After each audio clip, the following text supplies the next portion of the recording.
এখনো পর্যন্ত কোনো মানে ফল আসেনি, চুপচাপ এভাবেই আছে। আমাদের জনবল আরো আসছে, হয়তোবা আরো বেশি আসলে তখন কিছু হতে পারে সুরাহায়ের। অবশ্যই যেহেতু এখানে মেয়ে, অবশ্যই সংসার আছে, তাদের বাচ্চা কাচ্চা আছে, সেই ক্ষেত্রে তাদের যে অসুবিধা হচ্ছে এই থাকাকালীন সময়, তাদের রান্না বান্না, তাদের মানে ফ্যামিলিগত যে প্রবলেম, অবশ্যই তারা চাপ দিতেই পারে।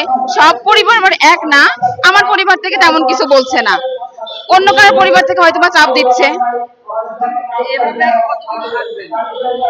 আমাদের যতদিন পর্যন্ত কোনো সঠিক আমরা কোনো লক্ষ্যে পৌঁছাতে না পারবো, ততদিন পর্যন্ত এভাবে চলতেই থাকবে আমাদের কার্যক্রম। আমার চোখে দেখা এখনো পর্যন্ত আমি কিছু দেখি নাই যে আমার উদ্বোধন কর্মকর্তা আসছে বা এরকম কিছু, মানে আমি যে কয়দিন আসছি আর কি। এখন করছে না কেন সেটা তো আমি মানে বলতে পারছি না আর কি, যে কেন করছে না। তারা তারা হয়তোবা চাচ্ছে না যে এটা ভালোর কিছুর দিকে যাক আর কি, হয়তোবা। হ্যাঁ হ্যাঁ, আমাদের জুন পর্যন্ত ছিল, আমরা এটা জুনের আগে থেকে কার্যক্রম শুরু করছি।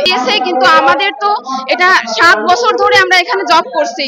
এখন 7 বছর পরে যদি আমাদের এভাবে করে কোনো নোটিশ বা কোনো কিছু ছাড়াই যদি আমাদেরকে পরিত্যাগ করতে হয় অফিস, সেক্ষেত্রে তো আমরা তো এটা পিছপা হতে পারি না। আমরা চাচ্ছি এটা আমাদের সামনে যেন রাজস্বতে আমাদের হস্তান্তর করা হয়।